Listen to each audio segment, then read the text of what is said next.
Hey everybody, welcome to episode 165 of the Bonehead Podcast, where we talk all things Blood Bowl.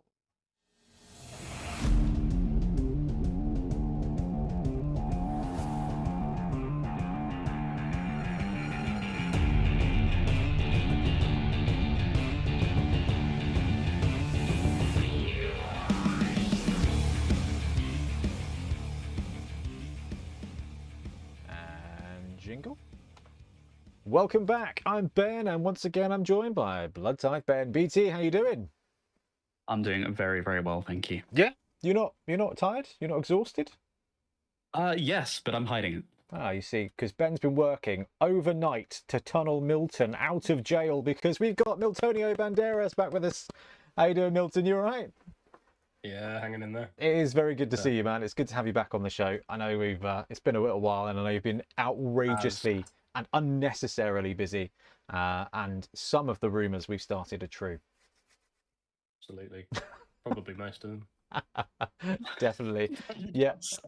That is admissible in court. Yeah. This is really bad. When you break your friend's spirit and they're like, yeah, that is my mum. It's a lot less fun at that point. I'm kind of wondering what you've been saying now. I've not had a chance to catch up, so... Oh, that is the best bit about friendship. Anyway, other than ribbing Milton for spending some of his time with us, Ben, what are we going to talk about today? Well, you guys are going to talk about Blood Bowl 3. I won't have a lot to say on this matter, but I'm here for the entertainment and for the banter. So yeah, we're talking about Blood Bowl 3, and because it's just the Corn just released, right? And there's been a whole bunch of updates since we last spoke about it. Yes. And we figured Milton actively plays it. He bought an Xbox just for it, I believe. Yeah. And he's pre-ordered a Switch 2 just for it as well. Well, let's touch on that at some point. But yeah. Definitely. Right. We'll go into it then. All right. So yes, the big news kicking around at the moment is Blood Bowl 3. Basically, we're going to be talking about whether it's still very bad, whether it's just medium bad, or whether it might actually be good now. But before that, Blood Bowl news and things like that. We've had an article out this week, actually. I've not done a video on it yet, which is the touchline tactics for cheating. I'm thinking of I was talking with the guys in Discord, and I'm thinking we're going with the title along the lines of Games Workshop recommends stalling, or Games Workshop is pro stalling, because it's like this article's about cheating, and then it's like what you should do is stall. Nice. Yeah. Right. Yeah. I mean, it's true. We've had that whole episode before, though. I reckon so. Yeah. But I guess my question. I haven't read it, but surely it should say just put all your players on the pitch. It's the most obvious one. Although I don't know if it actually. Yeah. I don't know if that's covered in the article. It might be because people like you, Milton. We did a vote once. Was it at Wobble or was it for the podcast vote? And are we talking about the infamous Wobble vote? Yes. Yes, it was Wobble. It was for the next season, and I love that you've asked which one. Which voter fraud was this one, Milton? Yeah.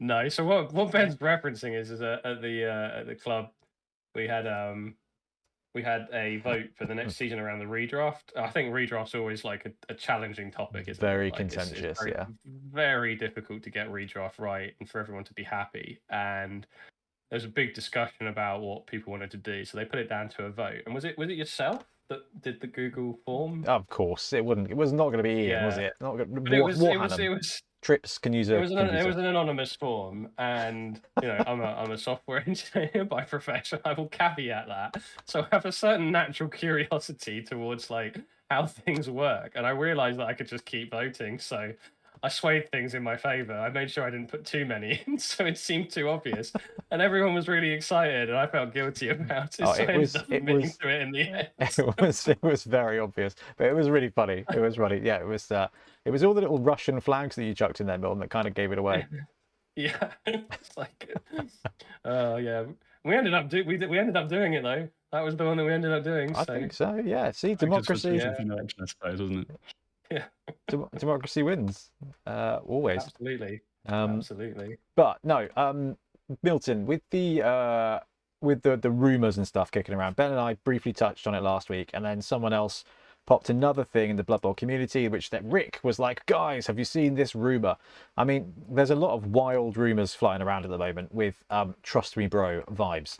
What are your thoughts on the bits and pieces that have flickered around? Because I'd love to just pick your mind on this one.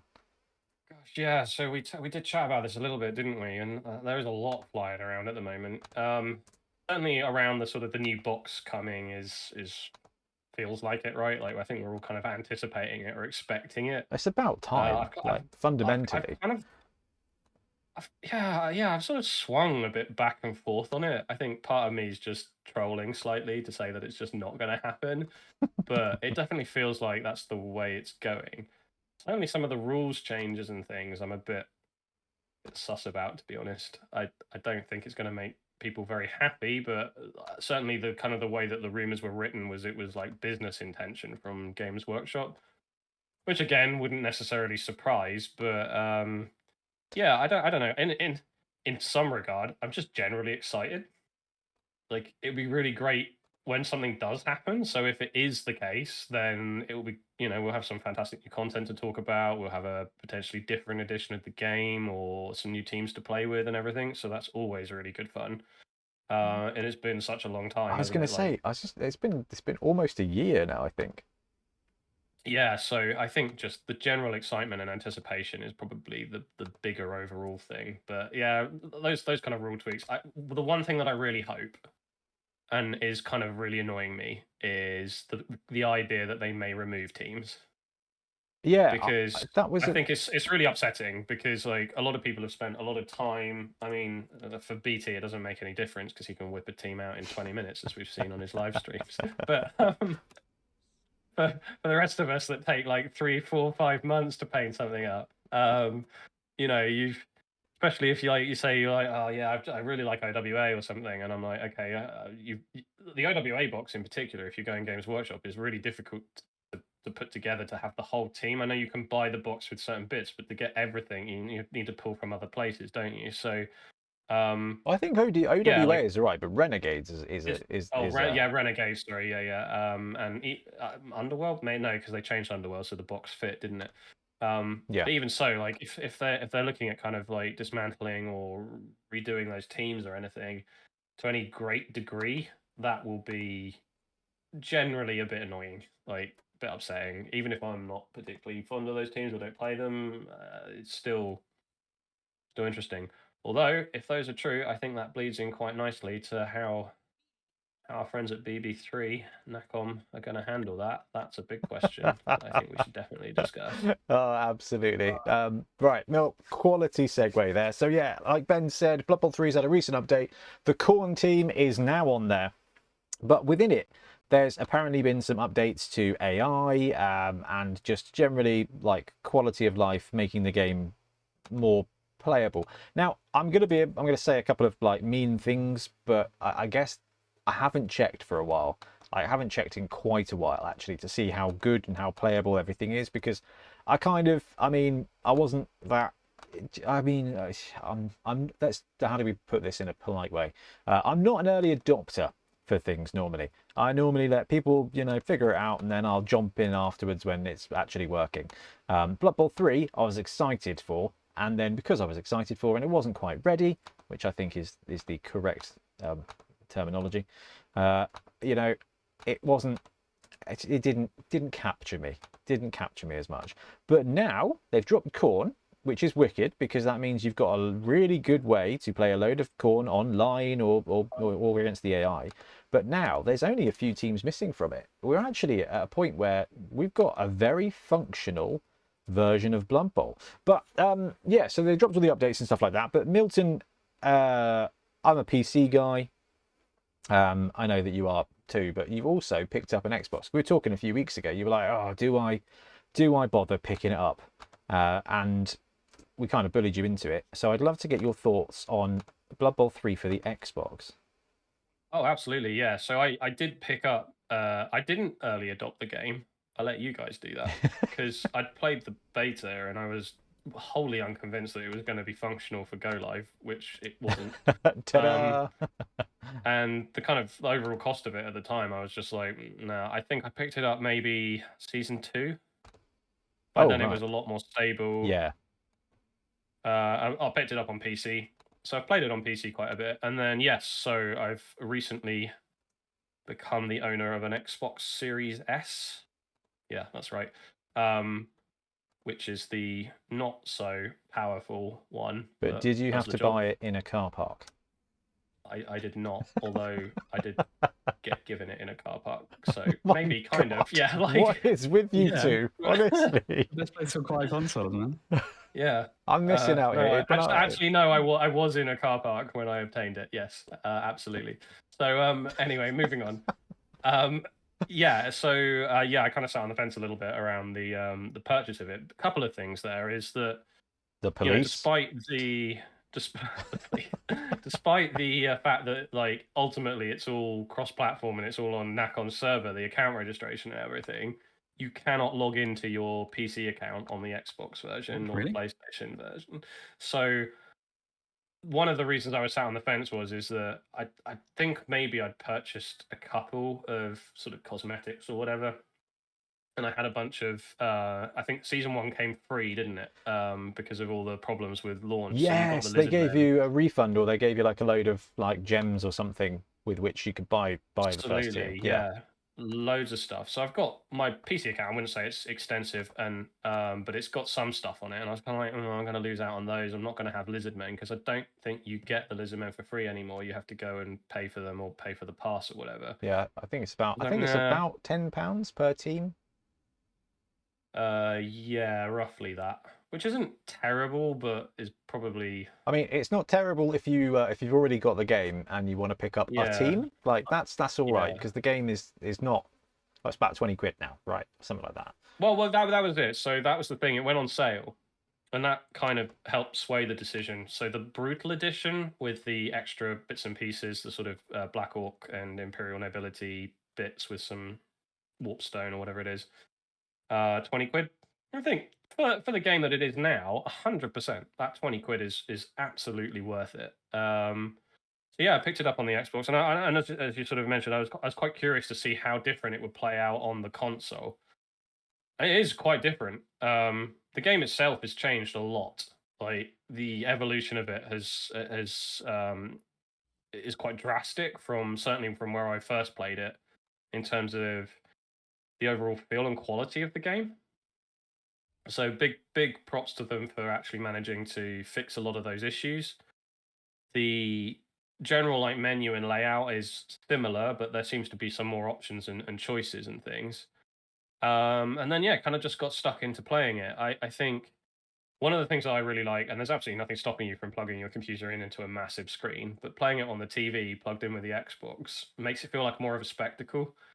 I kind of felt like the crowd and all of that kind of like stuff it was kind of like more like watching an NFL game or something, which was quite nice. The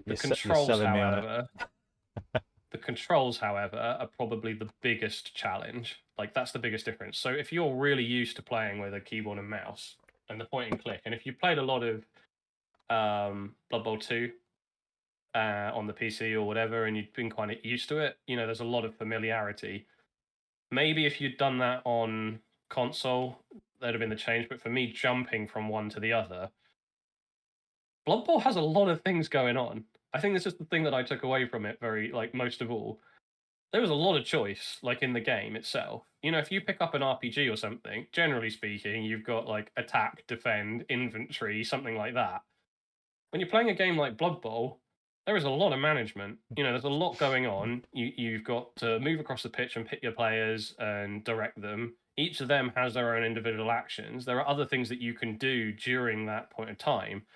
And it just felt like a lot. I think as a new player, picking it up on console, it would feel quite overwhelming. I think it's much easier to control with the keyboard and mouse. It flows a bit nicer. But they definitely have engaged with the console controller in order to try and get it to work. So it does get there. It's just there's a bit of a learning curve to it, if that makes sense. Yeah.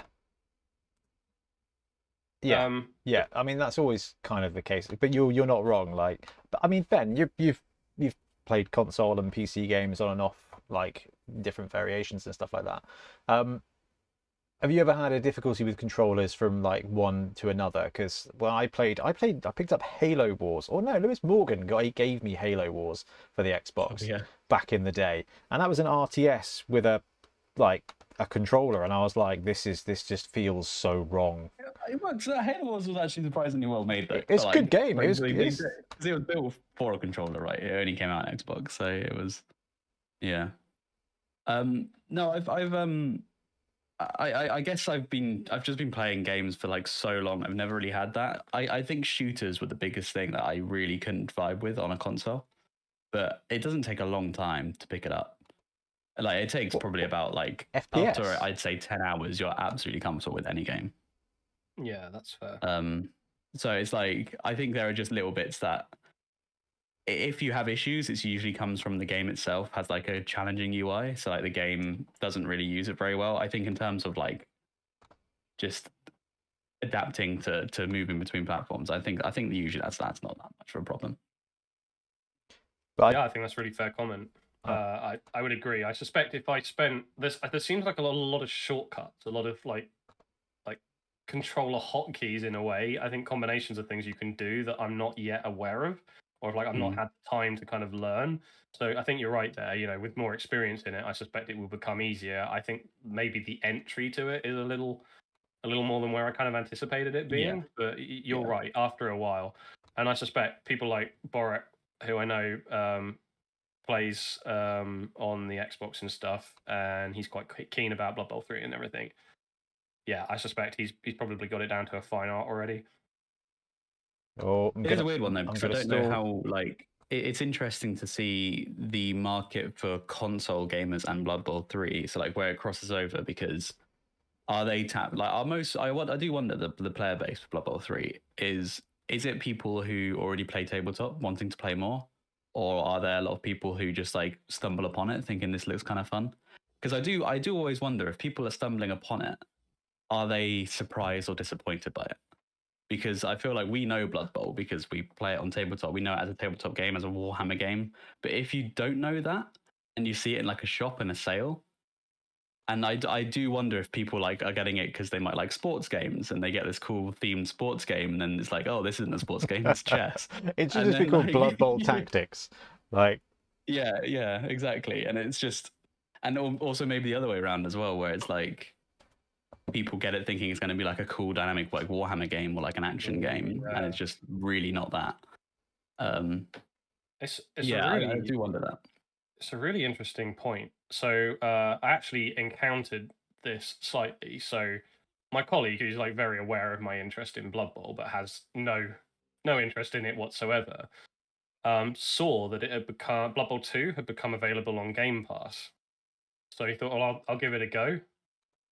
And he got in there, and obviously he's heard me talk about it, but not to any great extent. And like I say, he knows my interest in it. I appreciate that Blood Bowl 2 is the older edition, but in general terms, it's the same sort of feel and game and everything. And he really struggled with it because I think his, like you say, like his overall expectation was like, is it sports? Is it Warhammer? Like, what is this? Also, what am I doing? Like, what's the objective here? And what am I getting out of this? And Ben's always said that actually about the barrier of entry to like, hey friends, you like fantasy games? Do you like sports? And like the Venn diagram of that, it tends to be like donuts in a different box. Yeah, like, oh, you look like you like fantasy, but maybe you also like sports. Like I don't want to be like, it's not right to generalize, but I think that's fair. So yeah, I definitely get that. But what they have done extraordinarily well is make it cross-platform. Like, that is so essential for the game. And the fact that they've done it reasonably early on, I mean, we'd have all loved it from launch. It would have been fantastic. But this does feel... They promised and delivered on it is extraordinary, because in my experience, a lot of games have always said that, got to a point and gone, no, we're not doing it. Or like, you know, because the life of the game's gone on too long and people are no longer interested in it or whatever.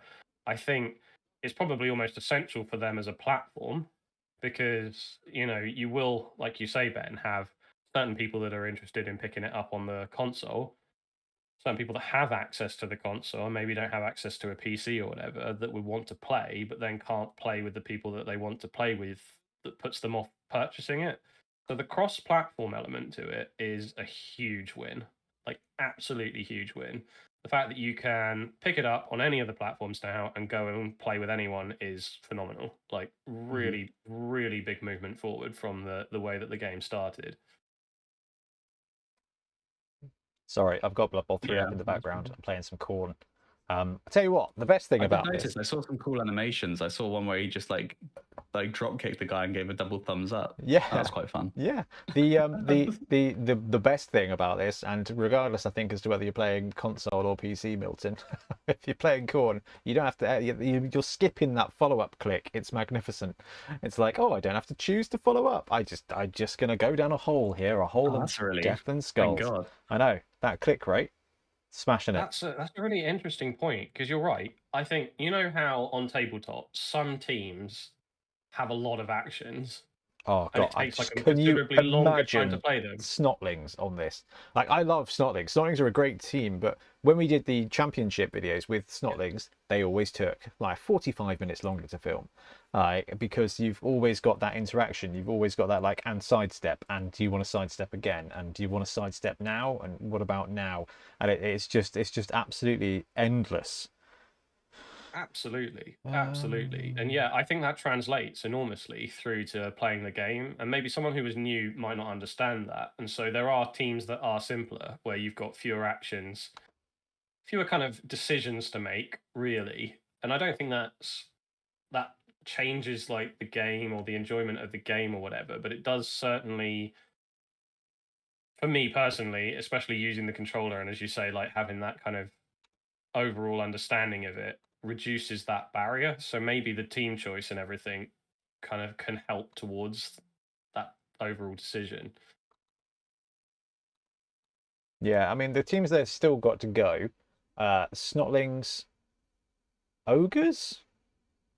Yeah, there's no ogres. Yeah. Snotlings, Vampires, right? ogres. Yeah, vampires, chorfs, No gnomes, and then Yeah. the teams of legend, I think. So, I mean, we kind of had a chat about this when we were talking about what teams would come next. Khorne seemed like the easiest team to add in there because there's no additional skills. Like, everyone's just a normal guy with a cool combination of skills. I think that's why the Khorne team itself is just such a good, like, such a fun team to operate. I have loved playing. I've loved binging Khorne games, actually. It's a huge amount of fun. But yeah, I think all the other teams they've got left to go, they're going to have to code new skills, and that is something that there's a lot of nervousness around when it comes to this game, because of how they've had a lot of difficulties plugging in skills so far. Like, the first year of it, the life of this game was very much just them getting skills quite wrong. So kind of could have guessed. Still far from perfect as well. I think I've certainly seen a lot of chat in our Discord about it, and I've experienced it myself. Like, the game is far from bug free.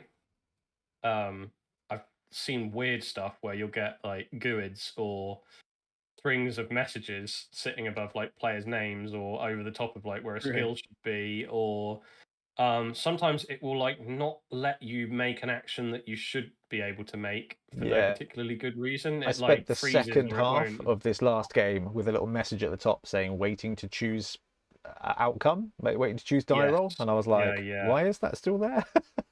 But to be fair, that's the only bug I've seen. Right, what time is it? Turn 6. I've got a 1-die block there, I've got 1-die frenzy block there, and a 1-die frenzy block there. He's got better armor, and I want him to get away from the ogre, so let's take that block. Yeah, both down, standard. There we go. Better armor for the win. How do you guys feel about the sort of the game, the season system?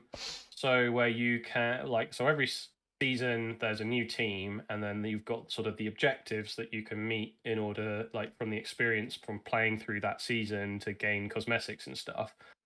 But you've also got the pass, which you can pay for, which gives you more stuff and access to the team, etc. How do you kind of feel about that model overall? I Do you want me to think go on a long rant about games of the service? I think we have to start with the benchmark of accepting that whatever we want right now, they want to, you're going to have to pay in one way or another for extra stuff. Well, although you don't actually, because you can grind and unlock the gems and then use the gems to buy the team. I think it's just quite a lot of games. Yeah, it is a lot. But so I appreciate, and I know this kind of goes off slightly tangent from Blood Bowl, but I suppose it's slightly adjacent to the conversation. Is I appreciate from like a development house perspective, and from the sort of you got to pay your employees or whatever, so you need some sort of degree of consistent income. That they're obviously going to want to keep selling you something, right? But I guess the question was more in the lines of like how you personally feel. Do you feel like that's a model that you would buy into because it's Blood Bowl, because you like the team, because or just simply no? Like I'd rather sit there and grind gems or wait until it's on sale. So they do this with Arena and stuff on Magic the Gathering, like, or at least they used to, where you could play games, and if you won games, you won gems back. So you'd like pay for a draft. If you only won a couple of games, you'd technically lose out. If you won like 4 games, you'd equal value. And if you won more than that, you could actually make a profit in terms of gems. So you could go infinite by like just playing game after game after game. I mean, it gave you the opportunity to kind of grind to play more games, which I mean, I've always thought was good. But when it comes to Blood Bowl, it's really interesting. Like Blood Bowl is, even on BB3, like a game is going to take you like an hour or so, which is Definitely. I think these days like a really big investment for gaming. Like it feels like you've got games that take like 10-15 minutes around. You know, you've got Magic the Gathering drafts that take like about an hour, but you can do it in chunks. And then you've got like I'm ignoring game sessions here. Like if you're going to play it of an evening, it's wicked because you can farm 4 games of an evening, and it's really cool. But it's a tough game, I found, to get a game online through in lunchtime. Like so, so it makes it, I think, easier to think about your purchases, and potentially harder to grind through. So I think when it comes to Blood Bowl, there's so many teams, right? I think if there is a team there that you really want to play, then I think buying the team is okay because you can get a lot of time value out of it. If you play 10 games, that's 10 hours, that's £1 an hour for your team. You're going to probably play more than 10 games with that one team. So actually, value wise, that's something I'm very happy like that. For like pounds per hour, that's pretty sweet. I would obviously prefer it to all be like one purchase in, but that's just not how things work anymore. So I think it's all right. I think it's all right. Yeah, man. I just want to counter the different perspective. So, the thing is that you're not buying the team. When you have all these things, this is why I don't like this model. It's because you're not buying the team. You're buying the solution to the problem they've created. And the problem they've created is it's going to take you ages to get this team. It's like this team is free. But it's going to take you hours and hours and hours and hours. Or just drop us a tenner and you can have it. So that's really the thing you're buying. You're buying the convenience. Because how many teams were in the game on the base game on release? On don't know, 10 maybe. Like 10? Yeah, okay, cool. like But the game wasn't £100, was it? And if they dropped an expansion pack which had 6 new teams, it's not going to be £60. It's just not going to be that. It's not the value of it. It's people wouldn't pay that. So instead, they have this model where it's piecemeal little bits, and then they instead sell you the solution. That's generally how these models work. And that's just why I don't like it. I would much rather have a model. If you would need a recurring income stream, which I totally get, we solved that so long ago of just have an expansion pack, have a 4-team expansion pack that costs around £20, which seems like a fair entryway. And then you get a lot of things. It gives them time to work on things as well as working on fixes, rather than having to have this constant catch up where they're having to drop a new team every 3 months or something. Yeah, 3 months just to get and then that's all they're working on is this new team release. And then they're not, the bug fixes come every now and then, but the real model is making sure that we have this very, very regular stream of income, and that becomes the whole purpose of it. It's something which I'm really passionate about, because I really don't I find these models are becoming more and more common, and they're it's ubiquitous. again, you're Like not buying products, you're buying there's- problem solutions. Oh, I've got another blitz. Fantastic. There is. Oh no, they got a blitz. Damn. There is like no. There is like no other way I would have expected this to go. I guess. Like I don't know whether it's just that I society has beat me into it, but like if a game is like right, here's a bundle, because what you're saying, like that's how it would have been marketed, right?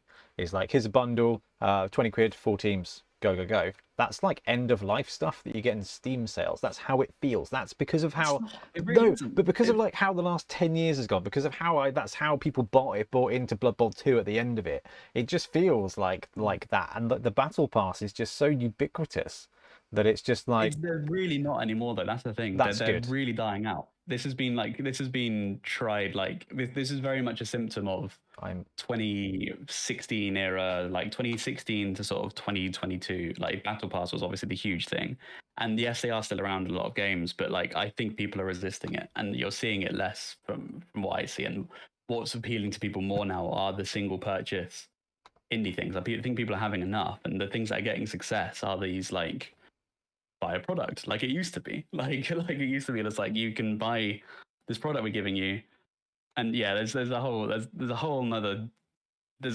like various array of paths I could go down to rant about. But yeah, just this one is like this model of team release is something which I really don't like. I think it's quite predatory. I think it forces you into thinking I need to spend money, but I don't have to spend money. I could just waste all my time. I could give all my time to this game because there is that option now. So I now have this dilemma in my head where I'm not really enjoying the thing I've got because I'm thinking I have to grind it and just play it till I hate it just to get this team for free. And if I start that and don't do it, then I've wasted time because I just buy the team. It's just like you create all these conflicts in people's heads, which is exactly what they want because they want to sell you just like, don't worry about it.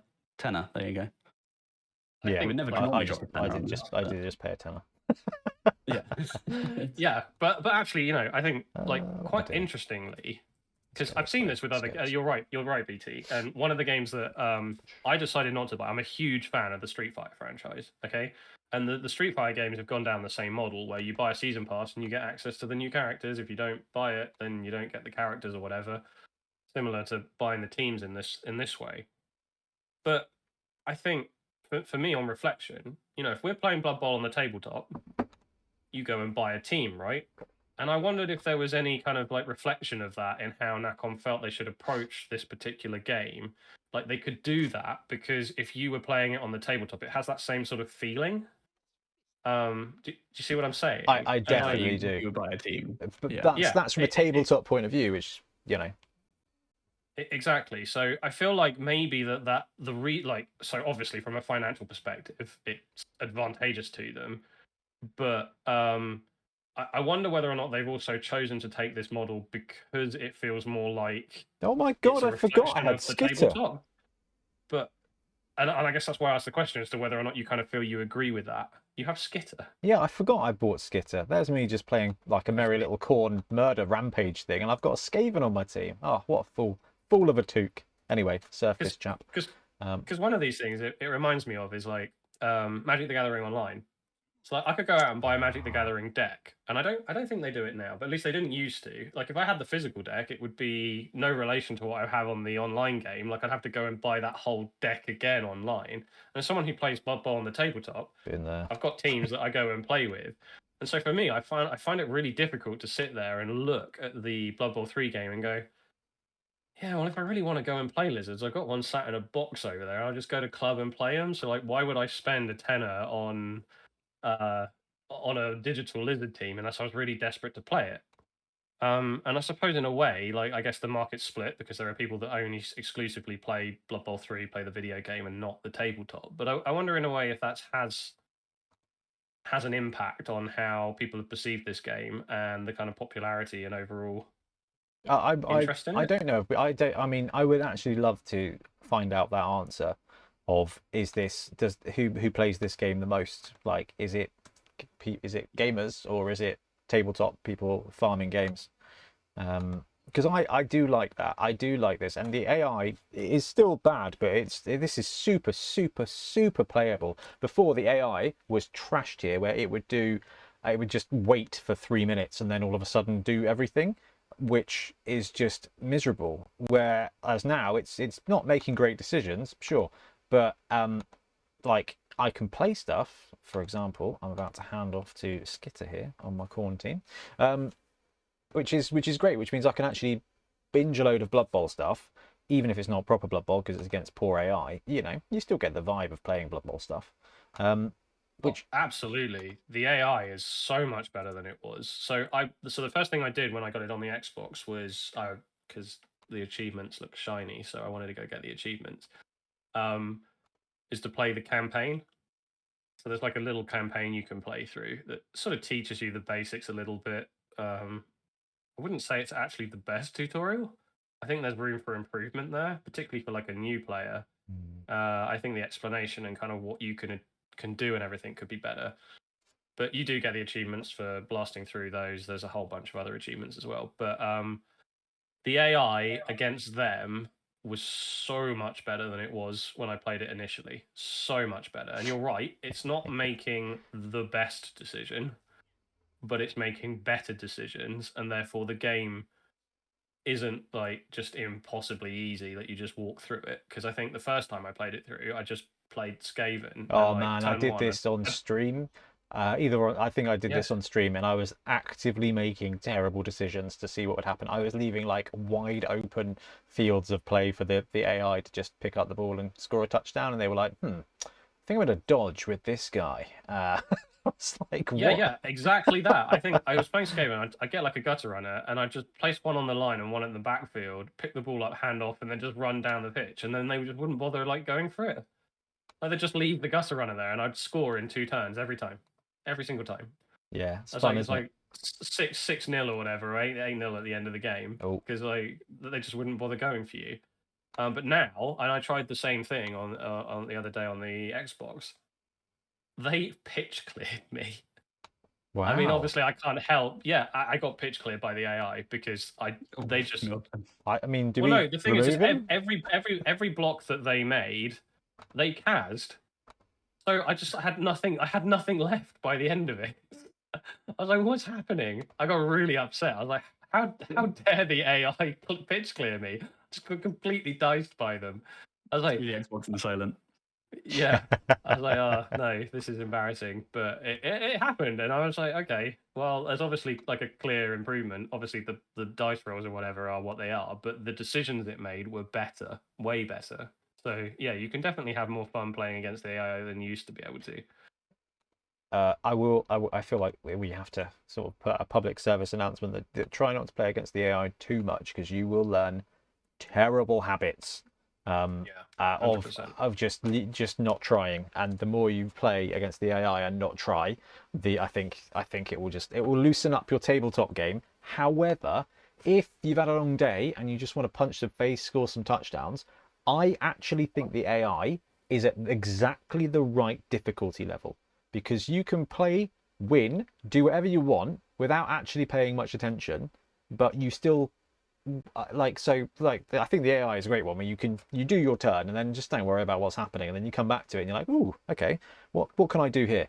And it's actually a really, really, really easy, like, nice bit of Blood Bowl, which is actually really fun. You guys know what it's like. Sometimes you're playing a grindy match on Blood Bowl and you are dialed in for 2.5 hours in real life or an hour on BB3 or whatever, and it's kind of like, now it's just kind of like, yeah, we'll do some stuff and throw some blocks, and like I'm having a great time with Khorne against the AI, because I'm like, yeah, just block, see what happens. Yeah, might farm some casualties. It's actually a really chill way to play it.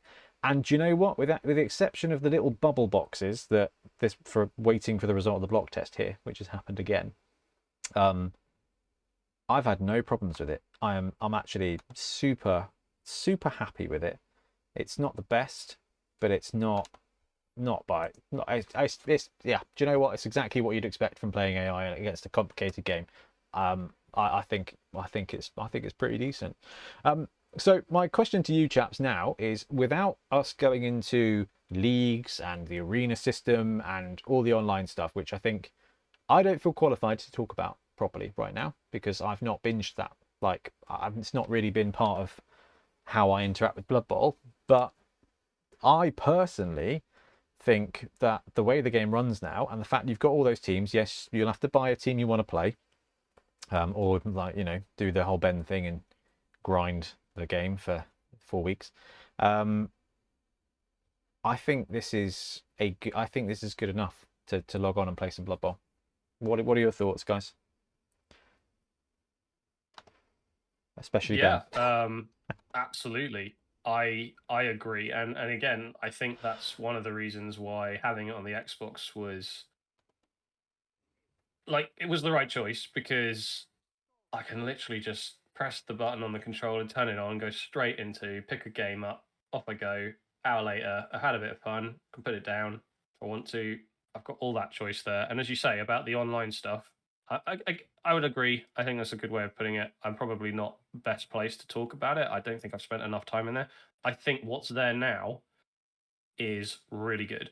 I think it's way better than where it was at. I think generally it's quite satisfying. And I know that we've talked about it, and I definitely want to at some point get into sorting out a tournament or a league or something in Blood Bowl 3 for the Bonehead community on the Discord. Obviously, we had the Fumble League, and I've handed that over now, and that is being run extraordinarily well, and that is doing really fantastic. But I'd definitely like to get some Blood Bowl 3 in there. I think it gives you a completely different atmosphere to how Fumble works. I feel it's more indicative of the tabletop experience, which I really like. And so yeah, definitely a game I can pick up now without having to think too much about problems or, you know, whatever, and just go and have fun and have some Blood Bowl fun, and that's what I wanted out of it. So I'm definitely getting that. Yeah. BT, think- what would it take you to play it? It's quite a lot, honestly. It's nothing against it. Like, I think, like you say, I think it's good to see that the game's actually having some effort put into it. They haven't abandoned it. I really, really like that. I would have probably put money on them abandoning it, if I'm being honest, after the launch. But I like that it's there, and I see people like playing it and having really a lot of fun. For me, it's just honestly, it's just a personal preference. It's not the kind of video game I enjoy. It's like if I'm going to sit down and play a video game, it's not this kind of game. It's not like I don't like Blood Bowl. I love Blood Bowl, hence we do this. But I love Blood Bowl for the tabletop experience. Yep. It'll be like if someone says, "Do you want a game of like Warhammer on the tabletop sim?" I'll be like, I genuinely. No, I see Would this just in rather go to the bed. OPR Discord. Like, there's a great little bit in there called Game Picks, and I love it because you see all sorts of people playing tabletops, some really cool terrain ideas. That's why I'm like, ooh, this is cool, this is cool. And then you see some tabletop simulator stuff, and I'm like, I have no feelings to this at all. It's not it doesn't spark joy. It doesn't it doesn't excite me. And that's how I feel with Blood Bowl 3 and just online Blood Bowl in general. It's just something it's just I don't know what it is. It's something about playing like a board game not on a board. I love tactile pieces and I love engaging with a human opposite me. Like that's what I like. And in terms of video games, I love video games. Like, don't get me wrong, I play loads of video games. It's just I prefer more like, I don't know, not simulators of real life, basically. Yeah, I like video games for what video games can offer that real life can't. So yeah. Yeah, that's fair. That is super fair. I think I don't have time. I'd love to do loads of BB3 stuff as well, but like I want to. I want to do stuff like that, but it's just kind of like, well, I can do that, or I can paint the next team for the championship, or I can, you know, but like you said, like I can interact with the tactile nature of the way I like the hobby, I guess. And I don't think there's a hard to eliminate. I am very happy now that with this, yeah, let's see if we can move you one more square. I can get some Blood Bowl in, and I'm very interested in reaching out to the online experience and seeing what that's like, just from a fun point of view of meta.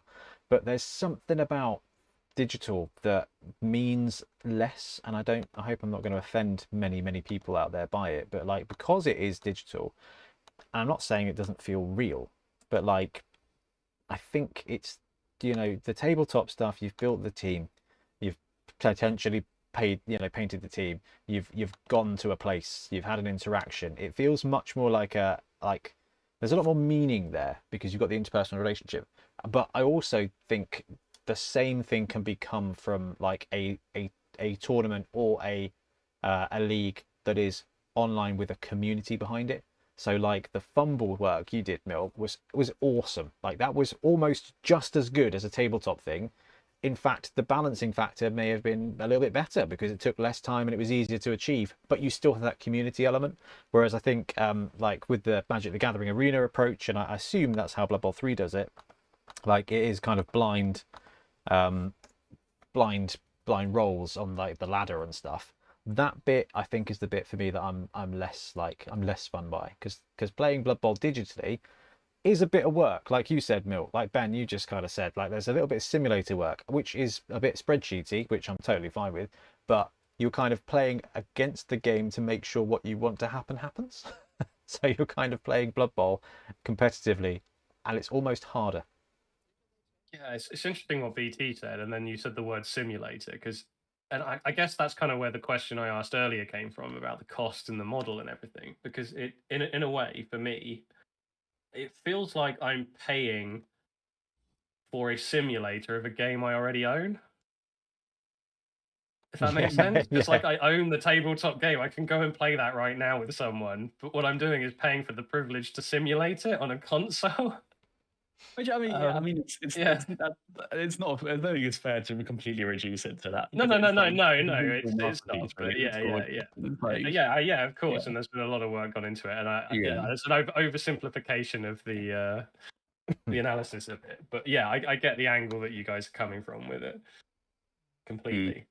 I think, yes, to kind of lead on from what you said about the fumble stuff, I think the ability to play to a wider community as well. Like we've got a lot of people stateside, Canada. Oh, that's what I mean about we don't get to interact with, and that has been really fun. And I would like to involve more in that. Yeah, Caron and Chris Stevenson and stuff. They're all they've all been like, oh, let's play, and that is wicked because this is a game we all love and hate of the same way. Like that we can play online now, and there's most teams covered. Although, I think there's a load of good stuff to it. I think it's just the I mean, I'm a fan. I need to find some time to play some more because it's great fun. It's Blood Bowl, like you said. You can still get diced. Oh, absolutely. What happens, right? So let's say all these wild rumors are true. Oh, because it wouldn't be the first time. We've seen these rumors come to reality, right? Like we've seen certain things be mentioned, certain things be said, and they were genuinely the case. So let's say that the tabletop rumors are true and we get a new edition and the rules change and the teams change.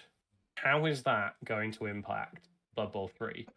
Because if NACOM don't keep with the current edition of the game, will the game will people just lose interest in playing it because it's not? I mean, it's a quality question, but it's exactly what happened with Blood Bowl 2020 and Blood Bowl 2. So where BB 2020 came out, Blood Bowl 2 was still being played, but it's just a different game at that point. It's just a different game. It still had a really big community and people were really loving Blood Bowl 2, but the rule set for obviously that's kind of when I stopped playing digital Blood Bowl, is because I was like, this is just not Blood Bowl anymore in my world, because I played Blood Bowl with the rule book that it is. So if that happens again, I mean, it's possible. I mean, what do you think? Like, if the rules changes are not much, do you think they could update Blood Bowl 3 if like? Oh, yeah. Well, I mean, I think that's what I would think would happen. That's what I think would happen. Yeah. Yeah. I think it would I don't think they'll change them that substantially like we saw before. Like we haven't seen the rumors about like different stats and things. Like that was quite a big thing. Bring willpower and cool and add those as extra stats. But let's say, for example, they decide that Season 3 comes out, but Blood Bowl 3 is Season 2. BT, obviously you've expressed that you don't have much interest in playing the game. Would that effectively be it for you? Would you just completely write off Blood Bowl 3 at that point? Like if it was an older version of the game? I don't think it would change much. Like I said, I think we had a similar chat in a group a little while back where I think Ben, you asked what gets people playing a game, and for me it's always been I want to play what people are playing.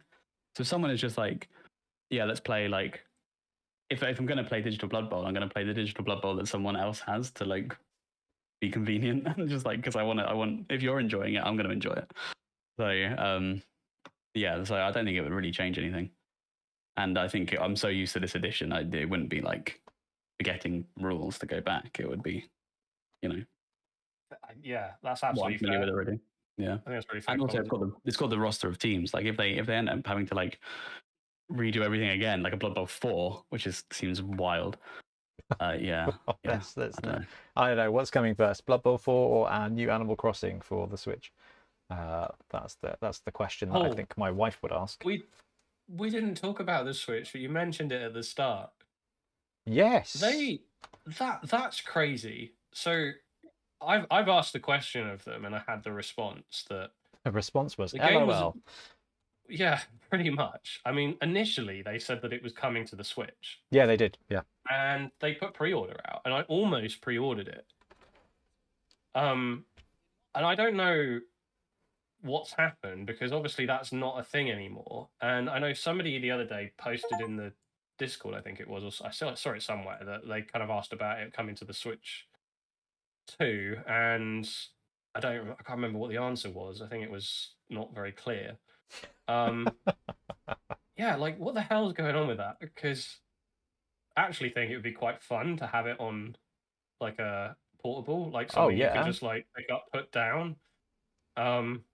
And that, in my mind, was actually what initially I really wanted from it, because I know that I can pick the Switch up and just, take it anywhere with me, play it. Like if I'm traveling, maybe squeeze a game of Blood Bowl in or something just for fun. And that's just completely disappeared. That's completely vanished. So very strange. Are we going to get it for Switch 2? Is that what they were waiting for? Maybe there's a game developers, they knew there was a new console on the horizon and it didn't make sense to push it on the old one. Seems weird to put the pre-orders out for it though, right? I mean, Ben, I think you've actually got maybe not experience, but I know you live in that kind of world where you love Nintendo. What do you have you seen this kind of stuff happen before, where they've gone full on for a pre-order and then binned it off? That I doesn't. don't think I've seen that. I'm surprised. So were they taking money for like a pre-order? I could literally go to Argos and buy the game. It was like 50 quid for pre-order for. I remember the for- Argos. I remember it being on insane. Argos. Yeah. Hopefully you can get that refunded, right? Yeah. Well, Argos I are mean, pretty good. I fortunately I didn't go for it because I played the beta and I was like, Yeah, no, yeah. no way. Someone did. But, like, Yeah. I imagine, I absolutely imagine that someone has done, and hopefully, they got their money back, because that would be tragic if not. They're still I don't sat think there waiting for it. It's going to turn up in the post like 4 years later. I can't. Yeah, I was going to say, I've definitely seen of like over promises and under delivering in games and like things coming late, but like that's a bit crazy because they seem completely reluctant to even acknowledge its existence. Well, Yeah, it's not it's like just- it's a particularly thirsty game. I mean, surely this could run on the Switch 1, let alone the Switch 2. I don't think it'll run on the Switch one. I You don't forget think it how will run bad on that is. Yeah, I don't think it will. I think that's That probably was an one of the alley-oop. problem. Yeah. But I know that Nintendo do a lot of like they're kind of very similar to Apple in the way they control their content and stuff. So it may be that Sino like, yeah, we'll just port it to the Switch and Nintendo will be fine with it. And Nintendo were like, you may not have asked us. I don't know. Yeah, maybe. Very weird. Like, because Was Blood Bowl quite- 2 on any of the quite Nintendo? like the idea of Blood Bowl 3 turning up on a tiny little cartridge. I definitely would be on a cartridge. Like they cost so much. That's why like all the games are really well. It's one of the reasons Yeah. the games are expensive. The games are so But expensive. they're like bespoke and so. But no, I'm 99% sure that the pre-order was for a physical copy. Probably, yeah. I think it's just the Switch 2 cartridges. Maybe now. that's why it's not gone through. Yeah. But anyway, guys, Blood Bowl 3 it works now. The AI is fun to use, and I know there's a whole bunch of good stuff happening online, because like BT said, you can always kind of log on and see somebody playing it and enjoying it. So if you've been on the fence about Blood Bowl 3, it's actually a pretty good way to play some casual Blood Bowl, or if you have got some proper good gaming time available to you, then I think you can invest in Blood Bowl 3, the community and kind of like the meta and it being a whole subsection of Blood Bowl, which I think is really fantastic. But more important than that, Milton, it's blooming wonderful to see you again, man. Thank you very much for coming on Yeah, good to see and you having a guys do. chat about some Blood Bowl. I'll have to drag you on again sometime. And Absolutely. BT, I hope you like painting. because I know you got some to do. So you're working on goblins at the moment. Ah, Check out my streams Tuesday to Thursday, usually around 11 o'clock. are you Not still? today, though, You're still but yeah. streaming? Oh yeah. Not today. Not today. Well, no, I mean that would be. But yeah, no. I've been streaming each week. Oh, fantastic. Yeah, it's really good. I haven't really been home recently. I've been like in head office and stuff, which has been rubbish. But it'll all be fine. Right, let's wrap up, guys. Thank you very much for joining us. We'll be back soon with more Blubber content. Happy blocking.